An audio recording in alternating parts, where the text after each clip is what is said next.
La voiture de Paul Walker en Lego a un set magnifique mais pas encore parfait. C'est la Nissan Skyline GTR de Too Fast Too Furious, un set de 1410 pièces qui mélange esthétique et mécanique. Le design est vraiment lisse et propre, il n'y a rien qui dépasse, c'est bien fait.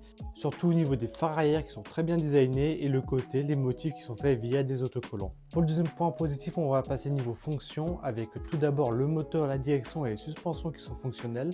Et ce que je préfère, c'est le système de drift qui est vraiment satisfaisant et qui fonctionne très bien. Pour passer au troisième et dernier point positif, on va parler de l'expérience de construction qui est super intéressante. Clairement, moi j'ai adoré. Ça mélange une partie technique dans le début du modèle pour le châssis avant de passer à une carrosserie et l'assemblage des deux est vraiment très satisfaisant.